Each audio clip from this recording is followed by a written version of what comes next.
Welcome to the 9642 podcast. This is your host, Mr. Number 9. And this is The Fool. This is where me and The Fool give our Unqualified and unrequested. ramblings on the various issues in the world of sport. Or something like that.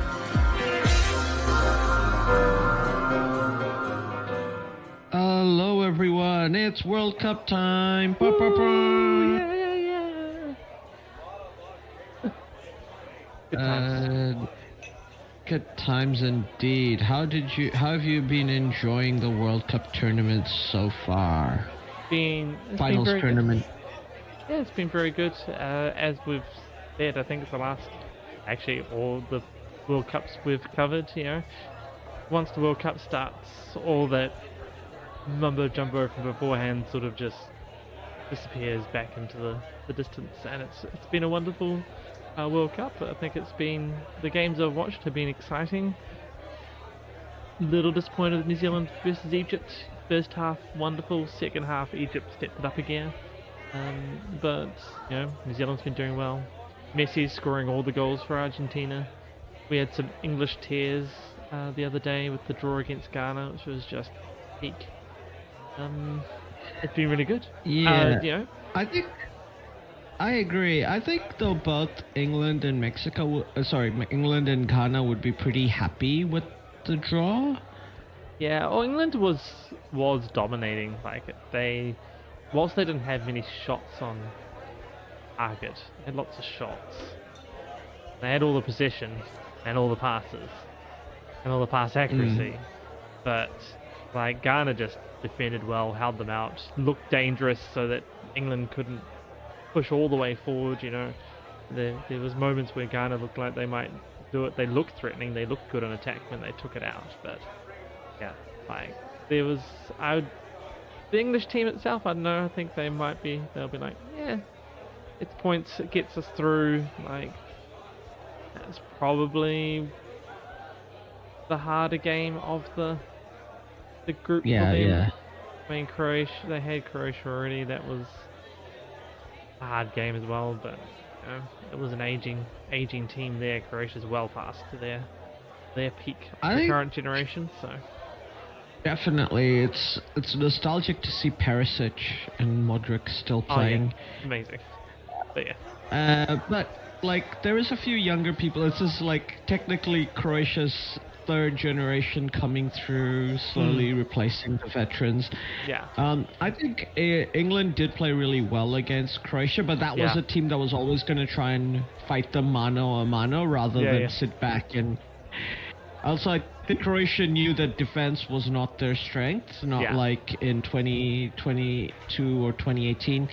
And I think also in that game, just Harry Kane had a blinder. Just as I've been telling people, I think he's just invented a new position. He's the false six. Yeah. And the key difference is he's not a false nine, because a false nine is actually using his defensive strengths from that forward position. They're going back, recovering the ball, and tackling and pressing from deep to try and get the ball. And whereas he is a false six, because if you look at his heat map, it looks like a number 6 heat map from that game. But he's not really trying to win tackles and things as much as what he's doing is he's creating gravity. So when the other team have the ball, Harry Kane in that 6th position is still a threat. They know if the ball gets recovered quickly and he gets the ball quickly, he's just gonna be dangerous and run.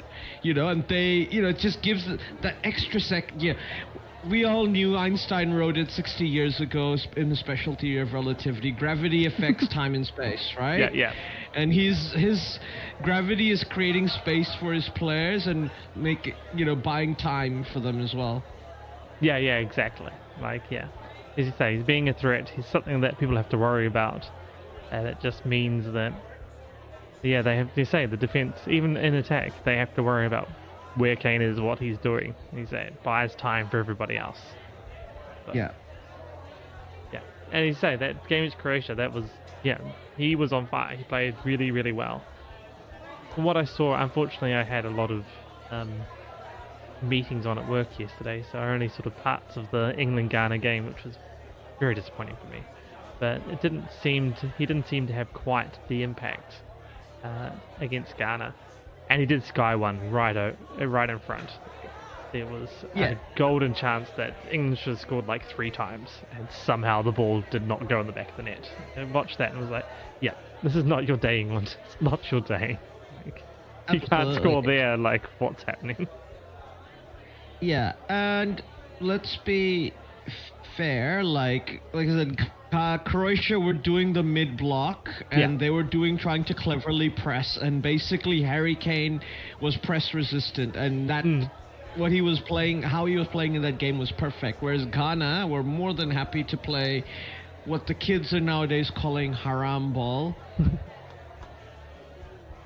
This is not just like everybody else. Ghana fans and Ghanaian football fans are telling me, like, yeah, our team play haram ball. Like, there's nothing more to it. Yeah, that's it. No, yeah, you could see that Ghana had a game plan and they executed it well.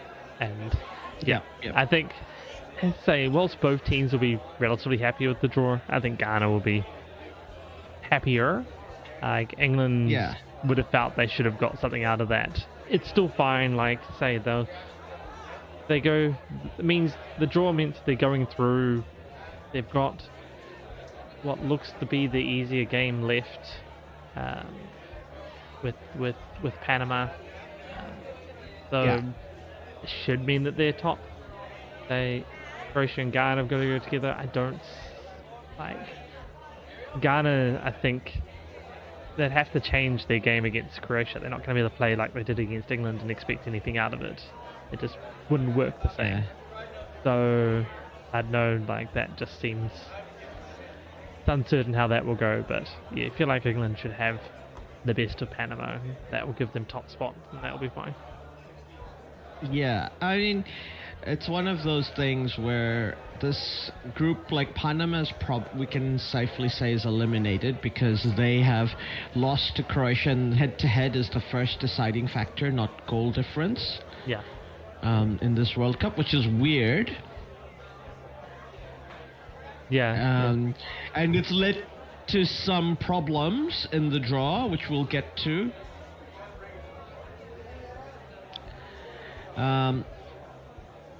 Basically, let's just go through the groups. Like Group A, Mexico, I think played pretty well against South Africa, but they kind of stuffed up by getting some red cards, which could affect them later in the tournament. Like, I don't think South Africa played badly in that opening game. They just because they lost their way and they started getting red cards, and it's hard when you lose 2 people.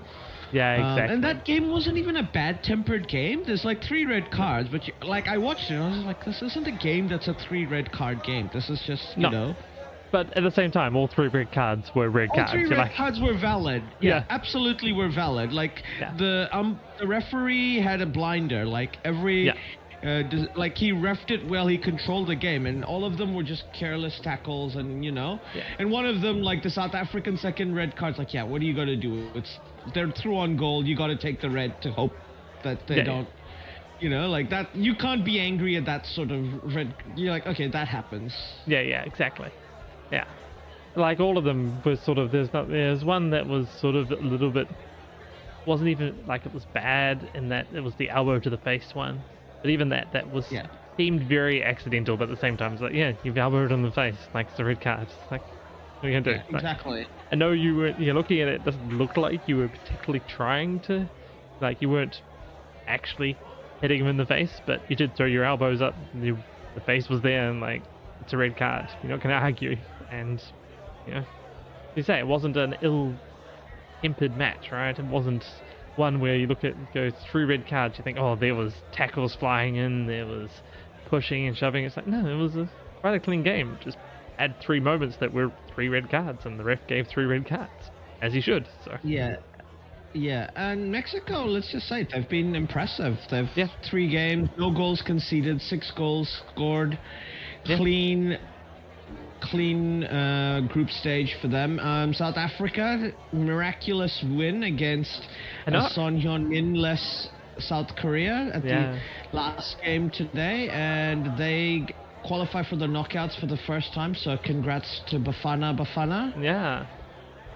And South Korea nervously biting on their fingernails to see whether they get through to the next round. Yeah, but they're at a -1 goal difference, but they're at 3 points, which I think is basically going to be the benchmark, and it's just going to be goal difference. So, yeah. There'll be a few teams who get 4 points, so we'll see how that works out for them.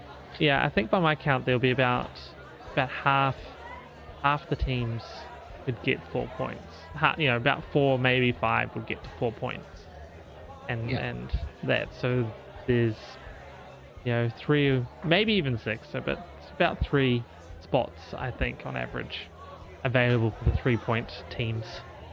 So we'll see how that goes. That means goal difference comes into it there, I think, in that case. So -1's probably not the worst. Let's go, like, most of the 3-point ones will be, that's currently the best out of the ones that'll be 3 points. So it's not. Oh no, Sweden's got 3 points and goal difference 0, but they've still got a game to go somewhere. So I think Sweden. No. Yeah. And only 8 of the teams that finish third are gonna get through. Yeah, so that's right.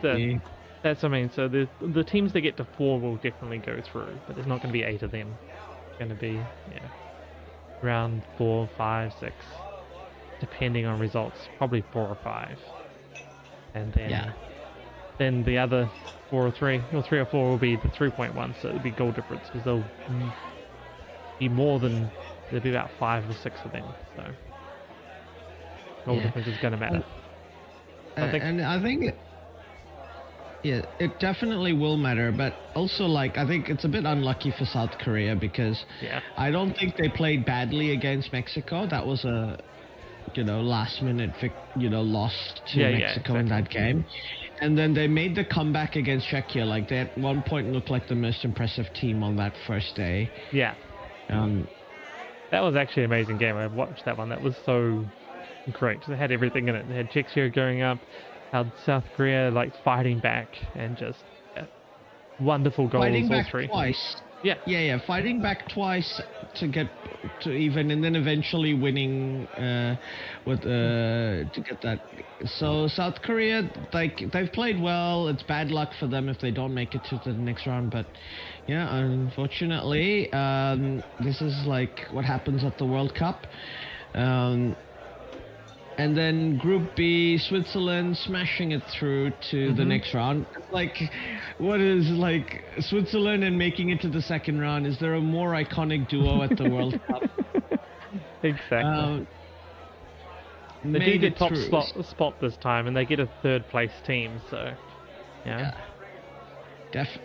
they'll be very happy with that result. Canada on 4 points. They've guaranteed to get to the next round because they've beaten both. I think because they've beaten both Bosnia and Qatar. Beat Bosnia because they played their 3 games, so they beat Bosnia. So that gave them the 2nd spot. But they also had a better goal difference. Because they smashed Qatar 6-0, so that sort of helped their goal difference. Definitely. So that's the second hosts go through with Canada. Team USA so far, immaculate tournament, guaranteed first place already. Through to the next round. And it is going to be a straight shootout between Australia and Paraguay to see who gets through to the next round.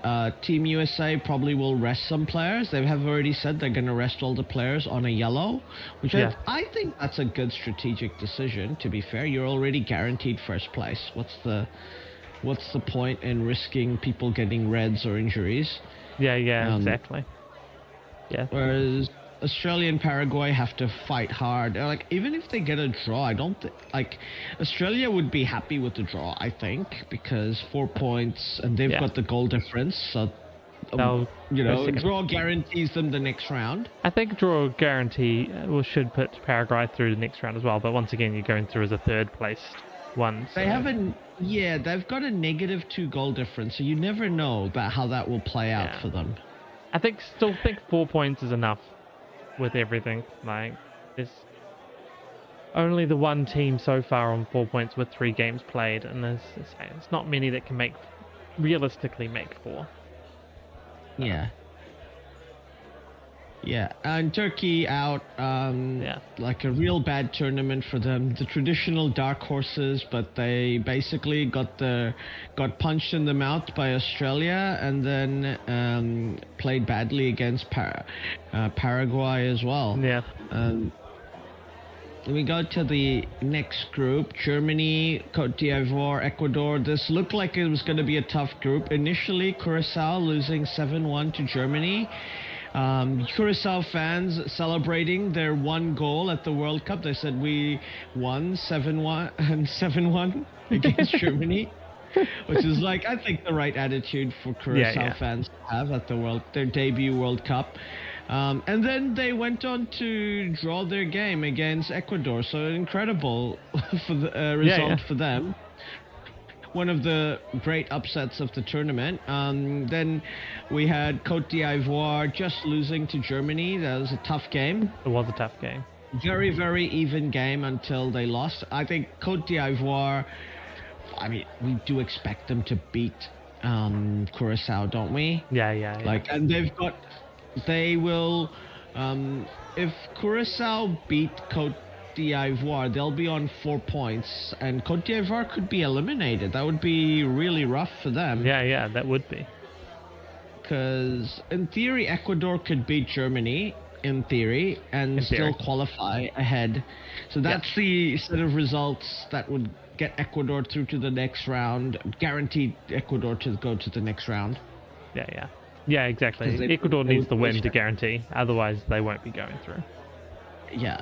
And, well, if they win, but Cote d'Ivoire beat Curacao, they're 3rd place, and you don't know what's going to happen. Because once again, I'm pretty sure 4 points, I'm pretty happy we'll go through regardless. Yeah.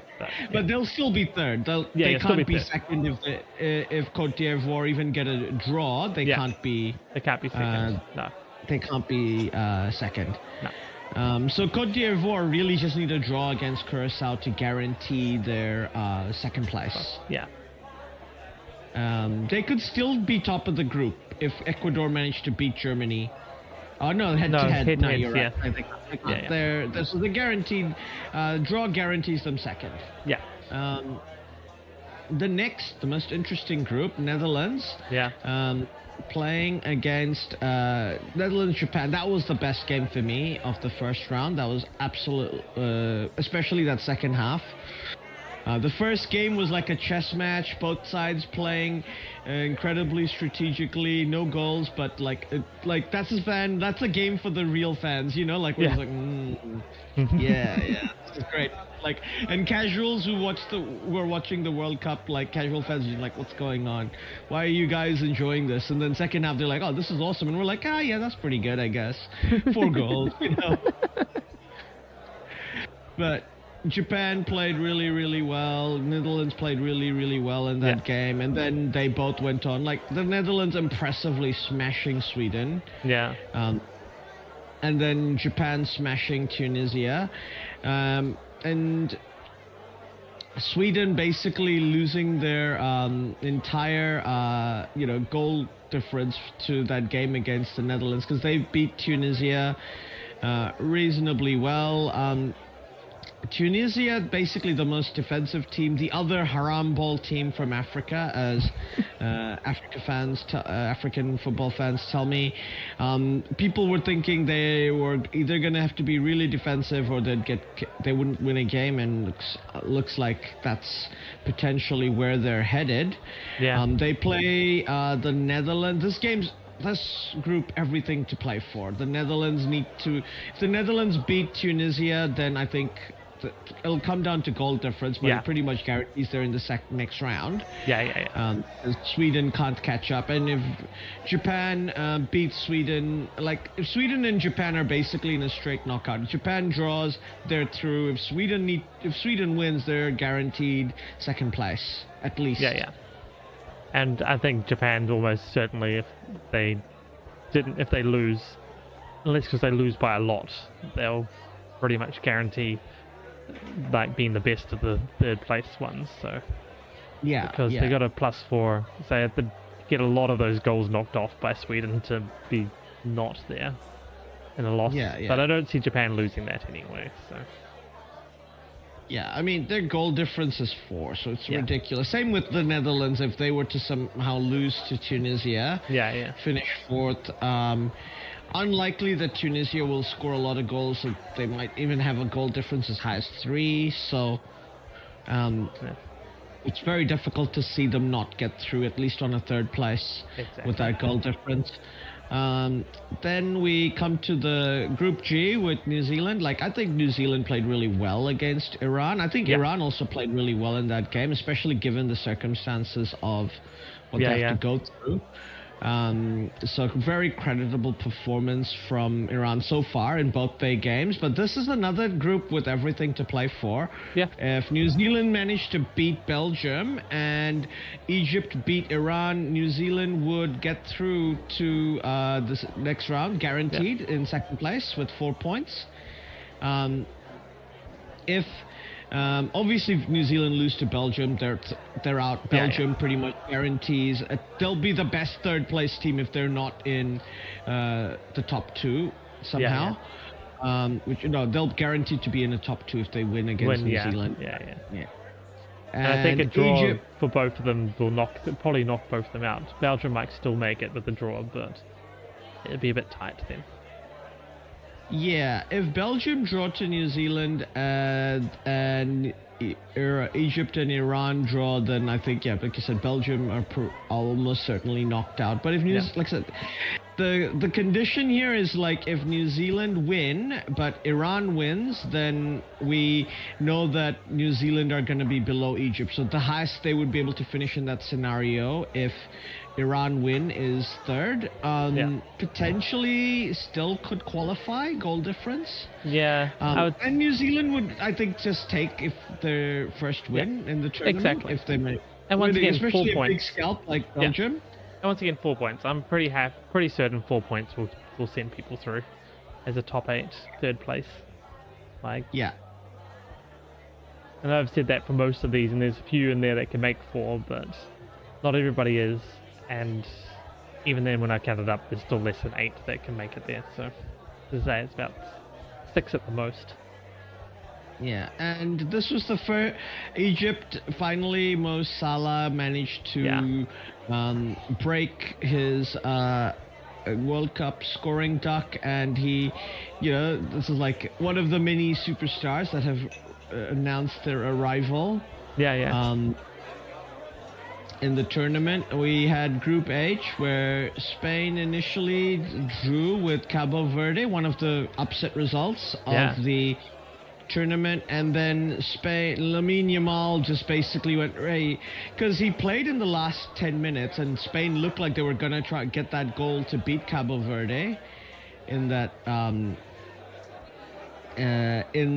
first game, but Yamal just didn't, he was the guy putting all the attacking impetus, but he started for Spain and he got the goals, and you're like, this guy's Lamine Yamal.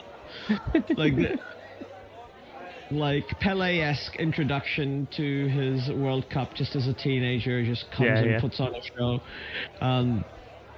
Uruguay so far 2 draws, Cabo Verde 2 draws, Saudi Arabia still could qualify I think if Uruguay, if they manage to win their next game against Cabo Verde, once again a win will get them to that 4 points, right? So it's definitely not impossible. They do have a really bad goal difference, so that doesn't that's relying on that 4 points being enough as opposed to anything else. And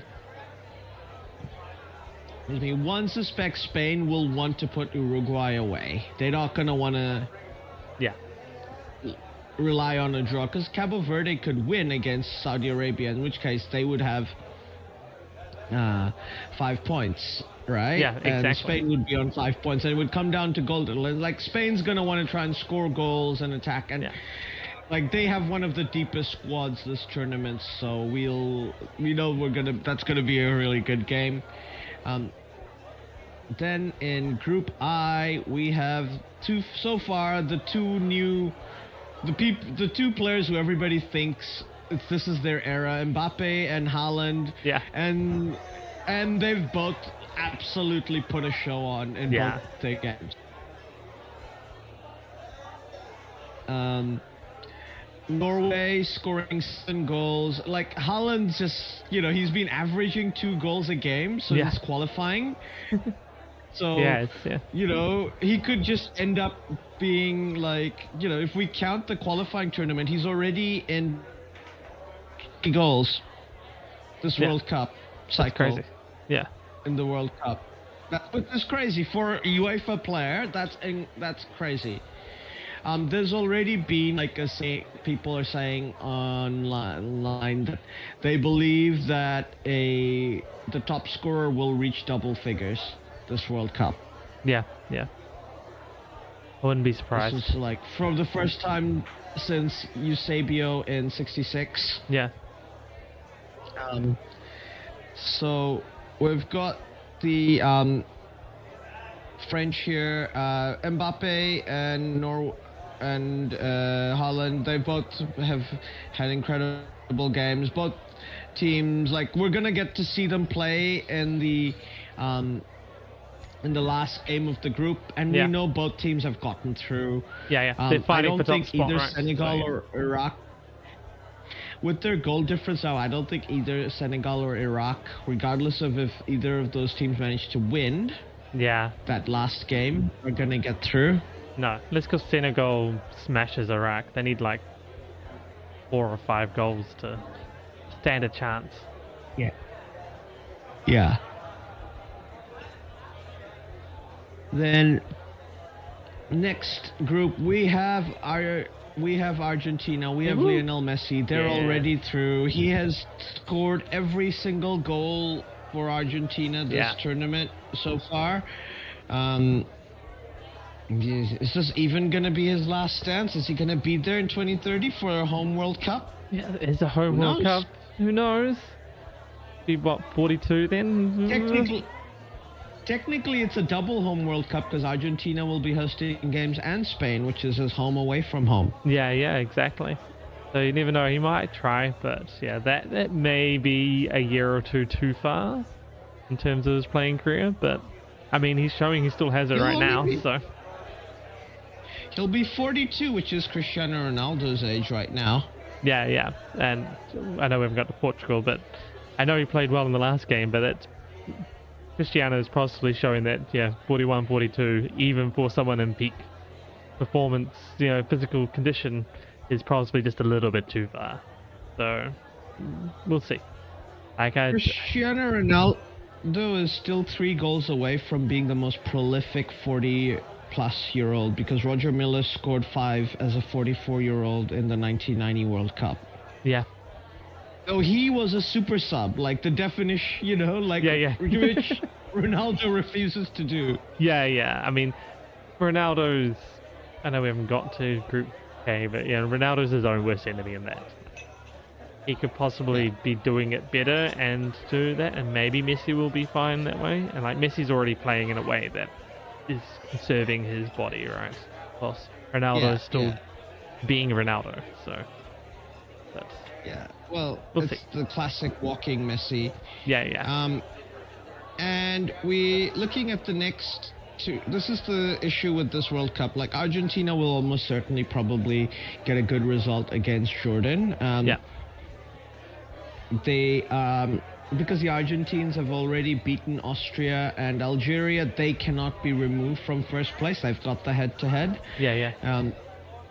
But Austria and Algeria, if they play out a 0-0 draw, both teams could end up, because they'll be on 4 points, both teams could end up in the next round. Yeah. And Algeria knows what it feels like to, for this to be on the bad end of that sort of result. So I don't know, this is one of the problems that FIFA have created by making it the head-to-head thing instead of goal difference first. You know. Yeah. It's just, yeah, exactly. That it means that once teams have got that advantage, it doesn't matter anymore. Like, Yeah. say in this case, yeah, Argentina's beaten Austria and Algeria. You could argue that makes sense, right? They showed they're a better team, so what does it matter if Algeria came out and smashed Austria? It's like Argentina's already shown it. But at the same point, yeah, you say it adds a little bit of the predetermination into it, right? People already know what result matters for them, so, and as you say, Algeria know about that when teams know what result they need. You know, it's caused them to have, FIFA to have to change a whole the way they do the tournament once before. So yeah, and the thing is here, like Austria and Algeria, because they're playing each other, if they play out a 0-0 draw, they're through probably to the next round. Yeah. And like they could, there's no reason why if they have a nerve, I'm not saying they're gonna fix, absolutely not saying that, but like if they have a nervy first half and neither side scores goals, second half you can write that off. Yeah. Neither side are gonna go for it, because why would you? Exactly, and being Group J, they're a little bit later in the cycle, right? So they already know how many teams are going to be on 4 points, so they'll know that that's fine. So the thing there, and I don't know, they may matter between second and third about which, because there's still the team that they will also know which team they'll be playing the next round. So that might, I don't know who that could be. I don't have it in front of me right now. With the permutations between second and where third could go, that could matter, right? You're worried about which team you're facing, and second place would give you a slightly better option potentially than third place. So that could drive the desire for the goals. But I think you're right. If the first half's nervy and looking a bit scratchy, I don't expect either side to come out in the second half to really be pushing. Get your points, go through, deal with the next round as it comes. Better than losing and getting kicked out. So it's the whole one bird in hand versus two in the bush situation at that point. Exactly. And like, so this wouldn't have happened if FIFA didn't mess with the formula that didn't need to be messed with. There's no reason to have that head-to-head. The whole thing about having it be goal difference at the end, it made the last round have real jeopardy and real stakes. Yeah, exactly. Took away the predetermination of it, right? You didn't know, like, well, if they score this many, then we might, so you had to score some goals just so that you could keep ahead of goal, like, well, the 3 points is better than anything, because, we don't want to run the risk of losing goal difference or whatever, so it meant people had to attack. Exactly, and it was possible in theory for a group to end up with 3 teams on 6 points, right? Like that was entirely viable, and it comes down to go, and those were the exciting groups and things, and like now it was, like I said, it's an unnecessary change. It's like many baffling choices in this tournament. We'll just leave it at that. Group K, Colombia playing really well, very impressive so far. Taken their wins against Uzbekistan and DR Congo, but Congo I think played pretty well against Portugal. And if Congo managed to beat Uzbekistan by a big score, they could overtake Portugal. Especially if Portugal get like a smashing from Colombia. That one, that's where the goal difference comes in. Unfortunately, it is 6 goals difference between DR Congo and Portugal, so that does mean a lot of, but it does mean Congo's got to go out there with an attacking mindset, right? Not just win, really, it's win and win big. Well, if they win, they're on 4 points, right? Yeah, and at so least it should be a enough. 0 goal difference. it should be okay. But if you're winning, you may as well win big, right? So it means getting the first goal is important, and then after that, they may as well keep going for goals, right? The better you can make your goal difference, the more likely your chances are to qualify. So definitely, you definitely want to do that. Yeah. You're probably gonna, like, for the Congo, you're probably gonna play against a team that's ranked higher than you anyway most of the time. So yeah, exactly. Yeah, you go for it. And also, we want to see those Umbro kits for as long as possible this 100%. tournament. Yeah. So we'll see how that one plays out. So that's another group with everything to play for. And finally, Group L, England, Ghana. We did go over it a bit. This is definitely still a group with everything to play for. Yeah. Because Croatia could end up with as many as 6 points in this game. Yeah. And England could end up with 7 by beating Panama. Ghana could end up with 7. Both Ghana and England could end up with 7 points. Entirely possible, though I don't know how it'll play out between Ghana and Croatia. I think Croatia, even if they get the draw, with -1 goal difference with 4 points. 4 points still, so I think that's still enough. You're playing with fire at that point, right? But you are playing at the end, so you've got that advantage to look and see what's going to happen. Exactly. As I say it all the way through, I think 4 points is enough. I don't expect everybody to get to 4 points. It wasn't everybody that could. Say the problem would be a loss for Croatia, like 3 points and at least -2 goal difference. Feels like that's more problematic than. So I think for them, they want to score. They want to get a point at least. Probably, as I say, maybe a win, guarantee it, and push themselves through. So, at least for them, just to beat in Panama, they don't have to worry about Panama winning and knocking them out of third place. So. Yeah, absolutely. We did miss Group C, by the way, I think, which is the Brazil one. Though they've completed their 3 games, so. Yeah, Brazil, Morocco both through to the next round. Scotland on 3 points, so and with -3 goal difference, we can almost safely assume they're not gonna make it to the next round. Yeah, I don't see that working out for them. Maybe, depending on other it is points on the board, as we say. Like they're there as it is at the moment. There's only 3 ones through, so they're there. Yeah. So I think, so they're there currently. Likely to be pushed further down. They might be able to stay into the 4th, into the top 8. But with -3, there's other people on 3 points currently that have better goal differences. So even if they lose and only lose by 1, they'll. Like Croatia's Simone is -1. Yeah. So it's Sweden's on 3 with a 0 goal difference, so a loss and they stay on 3. It was -1. Yeah. So there's a lot there that's not looking good for Scotland.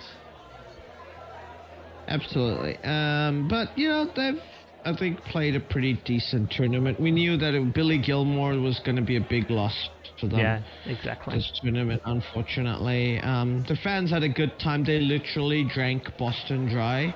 Yeah. Yeah, that's hilarious. Bars had to close because they ran out of alcohol. Yeah. That's exactly what you want to hear. Like the Scots returning to the World Cup tournament, and Scotland fans were just saying this Brazil versus Scotland, that's a heritage match. We face them in the World Cup so often. As we New Zealand fans know, that happened during the '82 World Cup when New Zealand were in the same group as them. Yeah. And then '98 World Cup when Ronaldo scored 2 goals after Scotland took an early lead. Yeah. It was also the World Cup opener back then. Oh, what's two? Back then, we had the defending champions play the opening game rather than the host country. Yeah. And yeah, so there we go. That's the review. We're just looking at the we've reviewed what we think would be the overview. What is your highlight so far? We all know our low light is the hydration breaks. We all hate them. Yeah. Please stop. Yeah. I think my highlight, I think it has to be New Zealand Iran. Like, it was such a great game. It's like the Kiwis looked good. Chris Wood looked amazing. 2 amazing goals by Just.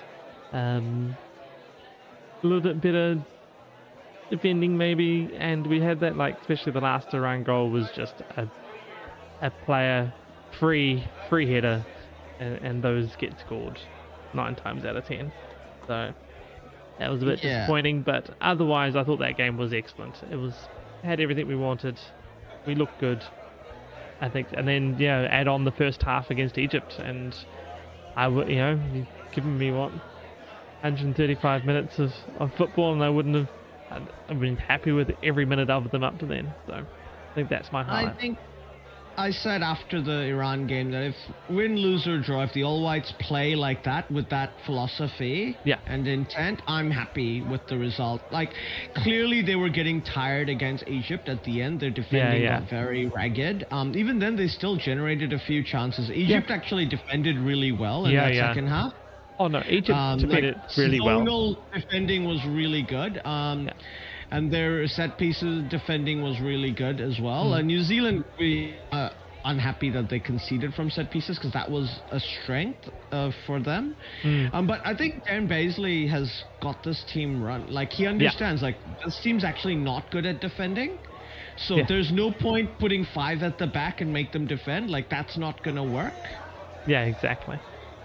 They may as well try and play on the counter, keep, and build up from the back, not necessarily slowly, but like take your opportunities, bait them forward and take those opportunities and counter if you can. We've got like 3 or 4 excellent attacking options, right? Not just Chris Wood up the front. Like, he's clearly the biggest threat, right? And I think that's where Egypt did well. Iran let Chris Wood dictate the game, and Egypt didn't. They closed him down a lot quicker and things. But it's not just him. Like, we've got just Kikache, others running off him that are looking excellent. Yeah, I think Sarpreet Singh as well. has been pretty good as well. Singh has been excellent. I think like the unheralded hero of that team is Sumetic, number 8 the team. He was part of like basically bullying Iran in that first game, keeping them from like just being a nuisance on the pitch and just regathering the ball for the team. I like that the All Whites are not afraid to just go long to Chris Wood. Yeah. I think that's a strategy that's worked for them. Yeah. I mean, and it's a strategy that works. If we get good ball to him, we can pick him out. He will bring it down, he will hold it, and he can run off him. As long as we've got the runners off him that are able to get up there and give him the options, it works. And say that is what was working in the Iran game. Every time.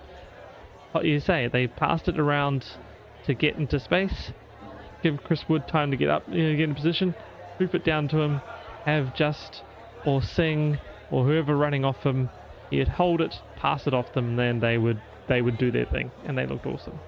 And like say, Egypt clearly had watched that and went, all right, let's not let Chris Wood do that. And they didn't stop the long balls, but they always had someone close enough to him to be challenging for it and to stop him, be able to bring it down, control it, and then pass. So Iran stood off, right? They let Chris Wood do it and be like, oh, we'll pick up, he'll pass and we'll pick it up. And it just didn't work. And Egypt's like, okay, don't let him control the ball. Like, if we do that, then New Zealand will carve us up. We'll be able to do stuff. Don't let that even, contest that ball. Don't let it be brought down. And just have people running, covering in behind that. If we lose that aerial battle against them, then they still have to do the bit after as well. So but I think you say New Zealand's attacking strengths look really good, and it's just And the thing is that I going to hold out a little hope against Belgium. Because Belgium haven't looked that good. Like they've No, been. I agree. They've I looked think like Belgium. Yeah. Egypt's looked heaps better. Egypt have looked like the best team in the group, right? Yeah. Like we've lost to a better team who played better on the day. Like deservedly, Egypt deservedly won. Like New Zealand didn't play badly. Egypt played really well. Yeah. And Egypt stepped up, right? That second half, they clearly were like, we need to do something. They came out with intent. They had found another gear, and we tried, but we couldn't quite keep them out. Once they got one in, they had their tails up, and they just were so good. It wasn't New Zealand was bad. That was just how much better Egypt was. And Egypt's clearly showing they're the best team in this group.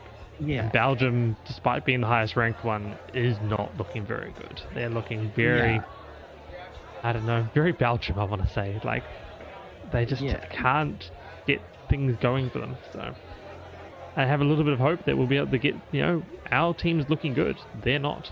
They are way more, higher ranked than us and have way better players, but their players are not playing that well. So. Yeah.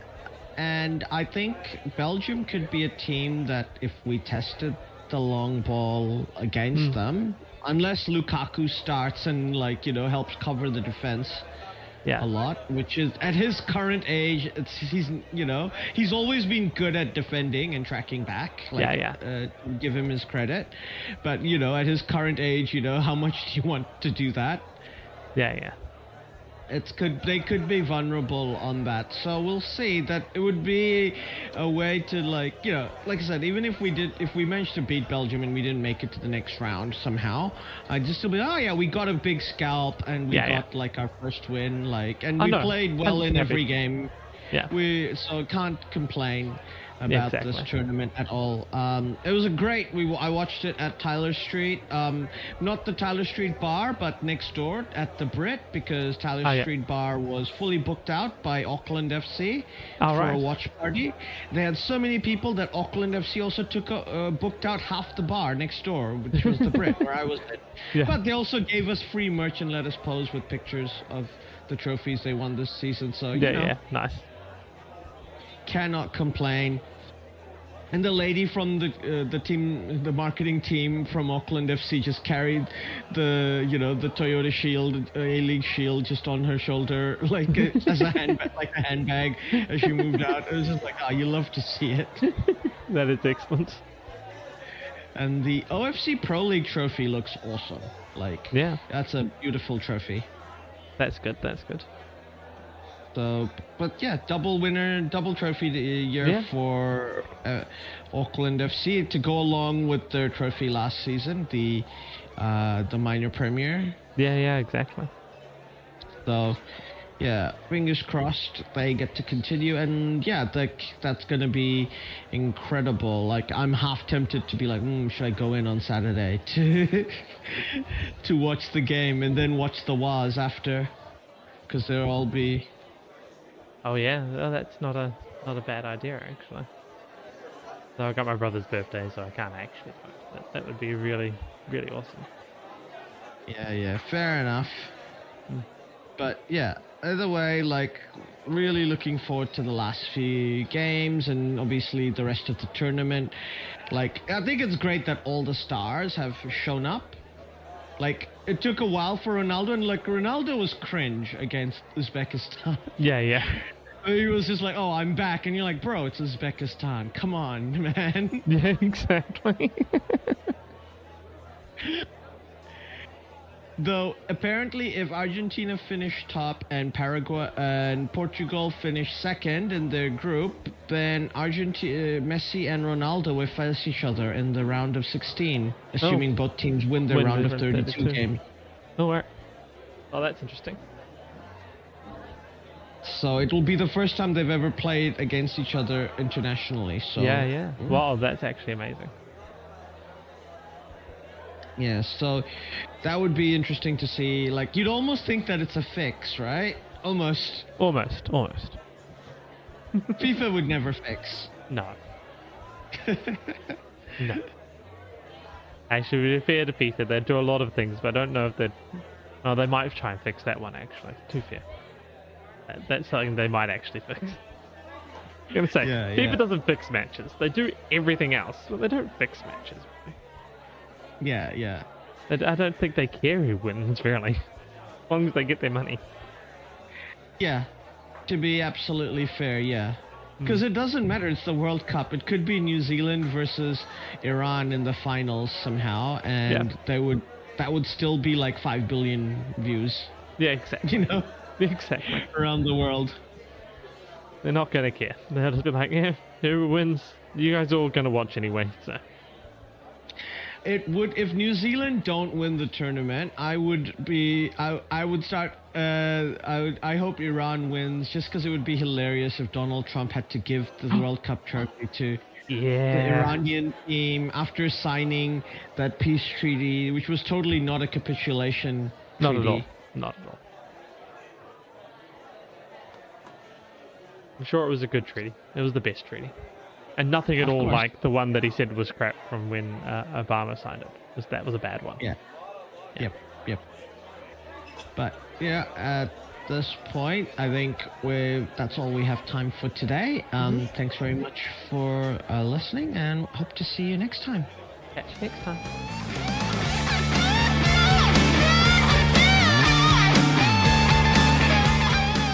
Well, that is the end. Thanks for listening all the way through. If you liked what you heard, we have even more. NineSixFourTwo Discord and a Buy Me a Coffee. Pretty sure it's Buy Me a Beer. Oh yeah, buy me a beer on buymeacoffee.com. In both these places, you can talk to us, and we may even listen, especially if you do buy a said beer or coffee. I might still be confused. Yes, we're easily bribed. All links are in the show notes below. Don't forget to like and subscribe. This is on YouTube.